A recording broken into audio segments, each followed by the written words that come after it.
everyone, Niklsun here, and welcome to Coming Soon Movie News with Niklsun. I'm your host, and on this show, every Monday, Wednesday, and Friday, we'll be going over all of the day's movie news, as well as going over what it means for the production in general, such as casting decisions, trailer announcements, director announcements, things like that. So, without any further ado, let's get started with today's Hot Topics.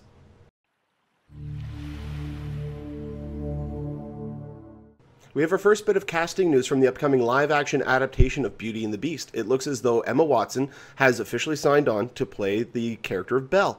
Now, this isn't necessarily surprising, only because Emma Watson, for about the last year and a half, almost 2 years now, has been connected to the role of Belle.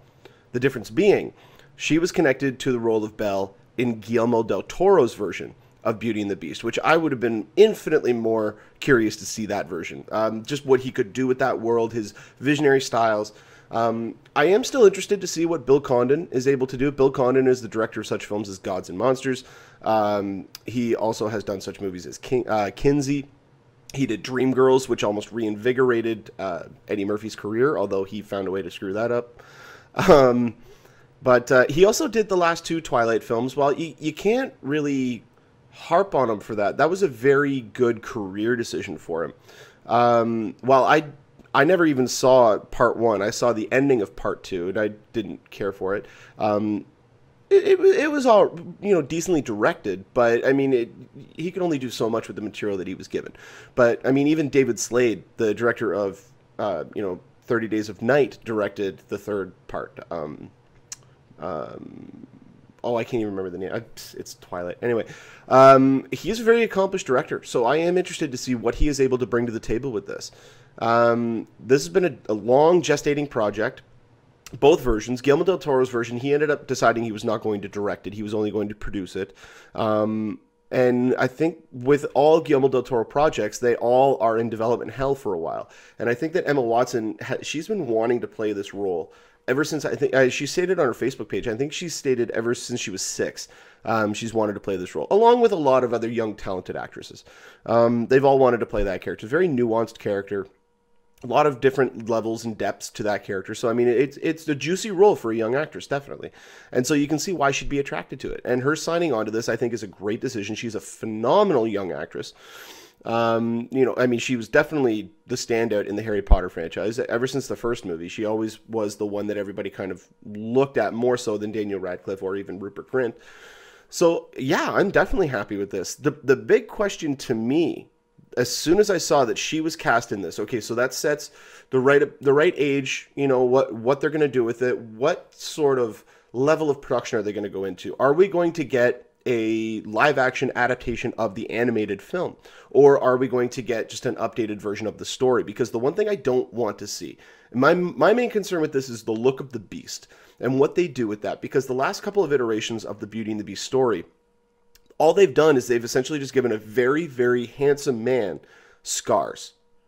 And it doesn't work. I mean, they almost took that same approach to I, Frankenstein. A movie, well, that is a guilty pleasure of mine. I'm just going to get off on a little thing here. I, Frankenstein, horrible movie. Terrible movie. I enjoy the hell out of it. It, to me, is... I knew what I was getting going in. I knew it was not going to be anything special. I knew it was not going to be even remotely good. But I was hoping for a fun romp, and I figured that that's what I got. My problem with it was Frankenstein's monster is not an Abercrombie model with a scar on its face. And that's what I don't want to see from Beast. I want to see a hulking monstrosity. I want to see almost a live-action, photorealistic render of the Beast we got in the animated Disney film back in the 90s. I think that would be, obviously a little bit more updated, but a beast. Have this thing be a monster. Don't have it be a very attractive man with a few scars, because it's not going to work. You're going to piss off a lot of people, because I understand the duality of the role. It is meant to be almost like a Dr. Jekyll, Mr. Hyde type scenario where just the inner darkness of that character is what is at the forefront, and that's what they're trying to convey. But in the animated film, they did that as a hairy monster. And I think they could still do that, because if the last couple of Disney films have shown us anything, especially the upcoming Cinderella, they're not afraid of doing just literal translations of their animated films into live action. And if we get that, I think this could be a really cool experience. I think it could be a really interesting film. She did say that she is excited about being able to dance to Be Our Guest and the other song that she sings. Like, it's been a while since I've seen the movie. But yeah, I'm definitely on board with this. If what they do with the Beast, what I would like to see, if they go full monstrosity, if they go with a, you know, a big hairy thing with big teeth coming out and all that kind of stuff, I want them to do either a combination of prosthetics with CGI enhancement or do full motion capture. I think in this day and age, you can definitely get away with full motion capture. I think if they put enough time and resources into the special effects, they could definitely make it something wholly unique, especially if they get people like Weta on board to do the special effects for it, because those people just know exactly what they're doing when it comes to photorealistic motion capture technology. You know, ILM, while they are fantastic with their CGI, I haven't, I have to do a little bit more research on this, but I haven't seen a lot of complete motion capture performances done by ILM that are photorealistic outside of, I think, Davy Jones in Pirates of the Caribbean, Dead Man's Chest. Correct me if I'm wrong in the comment section. Let me know any other Industrial Light and Magic productions that have dealt with photorealistic motion capture technology. Because I know that Weta has been responsible for all the Lord of the Rings. They've been responsible for the Planet of the Apes, as far as I'm aware. They did King Kong. And there's a couple others that are just, I'm just drawing a blank on right now. But as far as I know, Weta is the leading company behind that. So if they get on board with this and they do that, I think that'd be cool. But more importantly, who is going to be behind that motion capture? Who is going to be the person in the role? And my personal opinion right now, there's a lot of options where you could go. But if looking at the age of Emma Watson, she's in her early 20s. So they're probably going to go that age group, or maybe a little bit older with whoever's going to play the Beast. I would like them to be probably in the range of late 20s to early 30s. I don't want any older than that, because then you kind of, it's a little uncomfortable when he turns back into a person.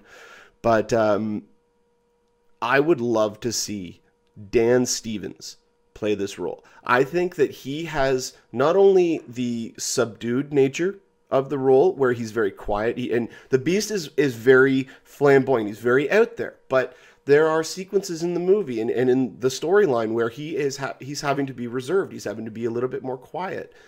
And Dan Stevens, if anybody's seen The Guest, you know that he can do both. He can do really intense, he can do almost over the top, but he can also do really subdued and really subtle. And that's, I think, a trait that the actor playing this role will definitely need.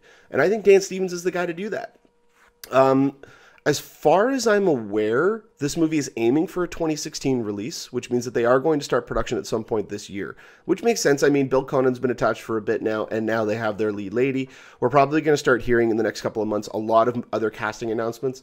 I'm going to be excited who they get to play the voices of, I'm forgetting the names, but the clock, the candle, and, you know, Chip, and was Mrs. Potts. I can't wait to see who they get to play the voices. If they keep that aspect of it, which I think they have to, but if they keep that, this could be really fun. I really do, because it was one of the, you know, the female or princess type Disney films that I was, as a guy, really able to get behind as a kid.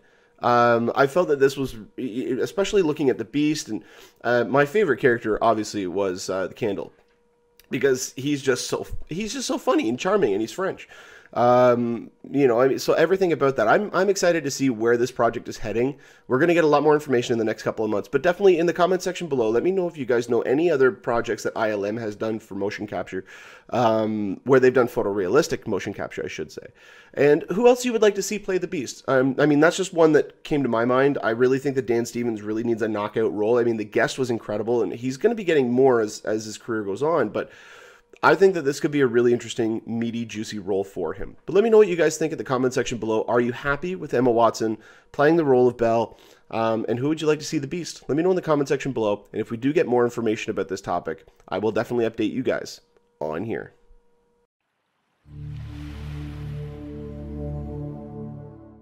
It looks as though the troubled production of the remake of The Crow has hit another snag. Actor Luke Evans, who has been in such movies as Furious 6, he was also just recently in Dracula Untold, has unfortunately dropped out of the role of Eric Draven. Now,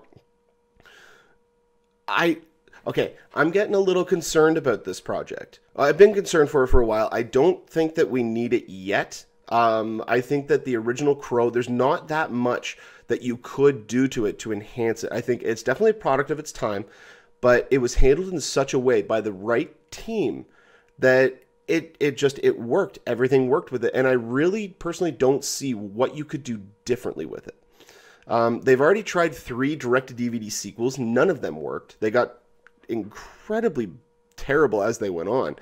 But I just don't see where they could go with this, with the exception of just the relaxations on the rating system. I think is where, because we know it's going to be R-rated, but that's probably where the filmmakers are thinking they could just push that a little bit further. They could make it more violent. They could make it have more action, and I don't think it needs that. I think the 1994 film by Alex Proyas really works very well. Even to this day, it still really does hold up.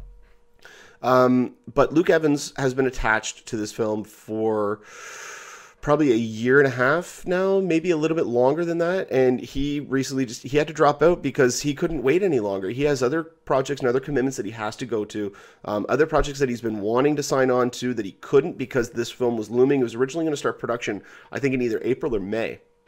And it looks like it recently hit another snag, so he had to drop out. Which is really unfortunate. I like Luke Evans. I think he's a very good actor, even in subpar movies like Dracula Untold, which I think that movie needed more meat in the script. It was a very generic, very plain story, but I felt that he did a really good job in the role. Especially, Furious 6 and all the other films that he's been in, especially the Hobbit franchise. He did really well in that. But let's just go back in history a little bit. Not only was Luke Evans attached to the role, but previously before that, Bradley Cooper was attached to the role. Mark Wahlberg flirted with it for a little bit. James McAvoy flirted with it for a little bit. And even Tom Hiddleston was approached for the role. But I believe that he was very interested in it, but I think they decided to go with Luke Evans over Tom Hiddleston. But on top of the actors who have been approached and have come on and dropped off, there have been a total of 4 directors attached to the film. Now, normally, it can happen where a director will leave a project, another one will come in, and the movie will end up being really good, like American Sniper. American Sniper originally was going to be directed by Steven Spielberg, and he then decided that he wasn't going to do it, and within a couple of days, Clint Eastwood signed on to direct it. But Stephen Norrington, the director of Blade, was attached to it for a while. Juan Carlos Frenadillo was attached to it. F. Javier Gutierrez was attached for a while. And now Corin Hardy is attached to the film. And he is still the director attached. He has a new movie coming out at Sundance. I'm drawing a blank on the name of it right now. But he was asked, actually, at Sundance about the remake. And he recently said, this was after the news came out that Luke Evans had dropped off. And he says, and I quote, "I want to open up the story in a way that The Crow is now part of a world where there are Marvel movies and the Dark Knight movies. I intend it to be incredibly emotional and brutal, and all of those things you'd want to see from a Crow film. I want to make a movie that I would have wanted to see as a huge fan of The Crow." I mean, I can understand his sentiments and where he's coming from. I just don't see what you could do differently. And maybe that's not their purpose. Maybe that's not what they're looking to do. He did say that he wants it to be new and fresh and all that kind of stuff, and take stuff from the graphic novel and the original source material that was not used in the film. That way you could definitely make it fresh. But the main thing is going to be who you get to play the lead role. And out of all the people that have been attached, these are almost all the guys that I would have wanted to see. And again, this is just at face value. There have been casting decisions out of left field that have worked so well. I think one person, it would almost be too close of a role, but if he was still alive, I think Heath Ledger would be a definite choice to play this if he was still alive. But that would be too close to the Joker.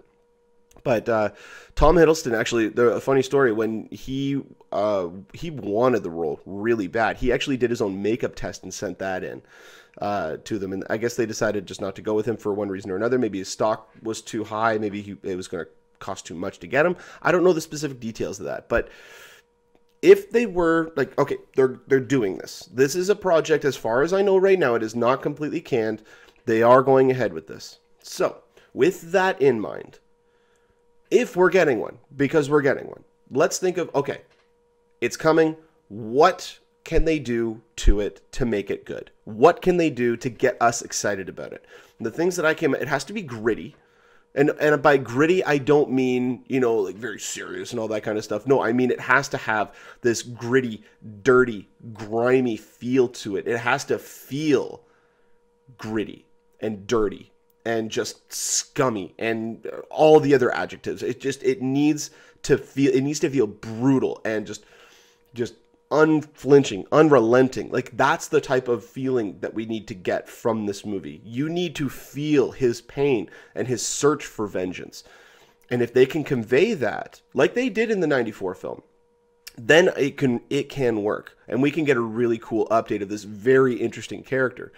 The search is now on for a new actor. I can't think of anybody else to replace the actors already mentioned. I mean, again, off the top of my head, anybody in that age group. Everybody else is going to start to get just too generic. You're going to get, you know, like Ryan Gosling, or, you know, anybody that actually, Ryan Gosling wouldn't be too bad of a choice. He'd need to do something with his voice, because he has that wispy, whiny, bratty voice. As long as he did something like that, then it could work. He needs to get something really deep and dark. One actor who I think could do it really well. Now, again, this is just coming from my experience because I really like him in this role, and he would have to break away from this role. But Jared Padalecki from Supernatural, I think that he could bring the intensity. He could bring also that earnestness that he has very far back, but you can tell that it's there. Like, he has a little bit of remorse for what he is doing, but at the end of the day, he knows what he's doing, that he has to do it. And that's his main drive. And so having somebody like Jared in the role, he has the height, he has the physicality, he has the look. I think he could do it. That's just me spitballing, because all these other people have decided not to do it for one reason or another. Bradley Cooper was attached for a while. And yeah, this is basically where we stand. I'm still kind of worried about it, only because of the amount of talent that has gone to it and passed. Not only actors and A-list talent that is signed on and then stopped, but the directors that have been attached and then pulled away. But more importantly, the length of time that this project has been in development and nothing has gone forward with it. We thought that it was going to start filming in the spring, but now that's all shot to hell. So that's my main fear about this. I don't know that this is something necessarily that we need, but there is a way to do it and do it right. And if Corin Hardy is able to do that and able to give us this new interpretation of this character using things from the original source material, then I think it could really work. But let me know what you guys think. Who would be a great choice to play the Crow? How do you feel about Luke Evans dropping off? Do you think that his reasons for leaving are honest? Or do you think that it's a cover story?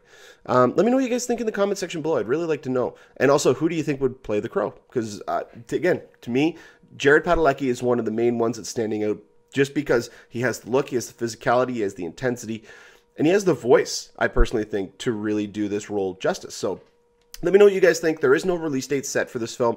Production was originally scheduled to start in the spring. That's now been pushed until to be determined date. So let me know what you guys think in the comment section below. But if we do get more information about this topic, I will definitely update you guys on here.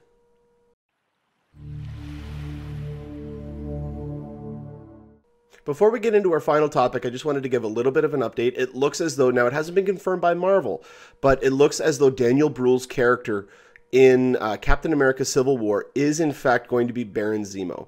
It looks as though it's been reported by a couple of different sites that a leaked casting call came out and showcased that he was in fact playing Baron Zemo. Now, when we do get more information about this, which will probably be within the next day or two, I will update on the next show, and I'll talk about this a little bit more on the next show, but I just wanted to give that little bit of an update, just because it looks like that is indeed the fact that he is playing Baron Zemo. So if we do get more information, I will definitely update you guys on here. But let's get into the final topic today. And last week it was reported that James Cameron has decided to delay the upcoming Avatar sequels. Originally slated for release in December 2016, 17, and 18 respectively, they've now pushed them back at least a full year. Now, he did say he would be opening up late 2017. I believe that has now been confirmed to be December. He is doing the December release for all of them. So it'll be December 2017, 2018, and 2019 respectively. His reasoning behind it was because the scripts just aren't ready. I am almost convinced that I read that same report about 9 months ago.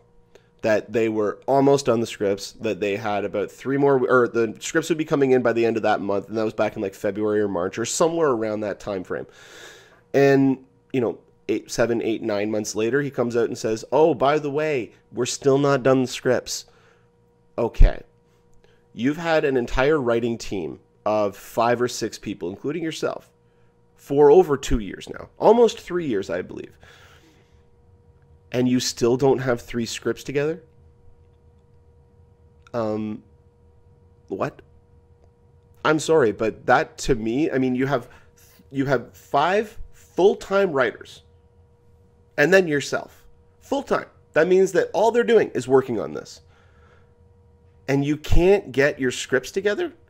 Now, if the reason behind this was because part of the scripts were that he was trying to come up with new and incredible ideas of planets and all this kind of stuff, and they were having to work out the graphics behind all of that and the technology used to bring that to life, well, that's a different story. That stuff takes invention.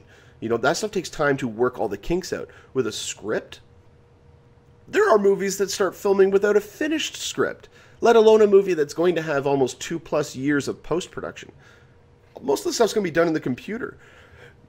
I really don't, I don't understand this. This to me doesn't make any sense because, especially considering the fact that Avatar was not known for its great script work. It really wasn't.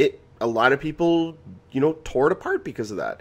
Well, when I was watching it, I thought it looked like Pocahontas meets Fern Gully, but I was more captivated in the world that they created, and that was all done in the computer. That was all done using James Cameron's imagination. It had nothing to do with the scripts. So, if this is in fact the reason behind this delay, you bet your ass that we're going to be expecting one of the greatest films ever made. Because he has been teasing us for so long. These movies have taken way too long to come out compared to what they should. We should have had this. I think it was originally scheduled for December of 2014. Was when the first Avatar sequel was originally supposed to come out, and then it was 2015, and then it was 2016, now it's 2017. So they've already delayed it 3 years. They've also added on a 4th film, because originally it was going to be Avatar 2 and 3, then they added on the 4th. This to me just seems like he now has the George Lucas syndrome, where he now has nobody to say no to him. He is just moving ahead with whatever he wants. The studio just says, yeah, here you go. Like, the budgets for all 3 of these movies will take up 25% of the profits that we made from your first film. So, I mean, that could definitely be the case. This movie made almost $2.8 billion, including P&A. I think the reported budget of the movie was $400 and something million, including P&A, because they had almost a $70 million production budget. I think the actual... or a $70 million marketing budget, sorry. I think their production budget was $280 or $290 million for the amount of special effects, the length of time, and also going back 4 or 5 years developing the technology. But coming out now, these movies needed to already come out. We're not going to get the greatest acting because we have Sam Worthington in the lead role. You know, we're not going to get the best line delivery. So I don't understand the reasoning behind this. Everybody wants to see Avatar because of the world. If you do a great job creating the world, you're going to make a lot of money for it. But the flip side to this is looking at Terminator. Okay, James Cameron did Terminator, and then he did Terminator 2 like 8 years later. No, 7 years later. Terminator came out, and it was a great film. Like it was a pretty good film. No, it was great. It was great. It was great. Terminator 2 comes out. And that is one of the best action films ever made. So, with that thought process, maybe he could be doing the same thing with Avatar 2. Maybe. That is a big, big maybe. I think at this point, the track record the guy has, we have to give him the benefit of the doubt. But this is still concerning because the script was not the thing that people wanted from a sequel. They want to go back. I mean, obviously, we would much appreciate if the script was up to par, but keep delaying and delaying and delaying. All it's doing is driving up your expectations for the film because, oh, we're still working on the script. We're getting it to be the best that it can be. Okay, so then when we go to see the movie and we find out that it's not the greatest script, what are you going to say about that? You spent all this time working on it. So, I don't know. I just have a little bit of an issue with these comments. I don't think that this is the actual reason, unless he's just, you know, they're just not actually working on scripts, or they're, you know, doing a page 1 rewrite on some of them, or coming up with something that is really cool in part 2 or part 3, but they have to talk about in part 2 because they'll have to lead it up, and then that will screw up something with the continuity of that script. It could be a whole mess because they're writing 3 separate movies all at once that are going to be one overarching story. So there is complex stuff that has to go into it, but they should have already had an outline. Like, James Cameron already wrote the outline, and then he got these people to come in and flesh out the scripts. So I don't know. Let me know what you guys think about this in the comment section below. Do you think that these are legitimate reasons? Do you think that this is exactly what is going on? Are you excited about an Avatar sequel? I mean, visually speaking, I'm excited to see where they could go. I know that Cameron has talked at length about wanting to explore the underwater sections of Pandora. So if that's something that we get to see, and he can do something really cool and unique with that, because one of my favorite Cameron films is The Abyss. So seeing him kind of revisit that kind of territory, I think could be really cool. But only time will tell. We got a lot of time ahead of us now. We got almost 3 years before we're going to see anything from Avatar sequel, unless he decides to delay it again. If it gets delayed again, I think that's pretty worrisome that there's some issues with this movie. But only time will tell. Let me know what you guys think in the comment section below. And if we do get more information about this topic, I will definitely update you guys on here.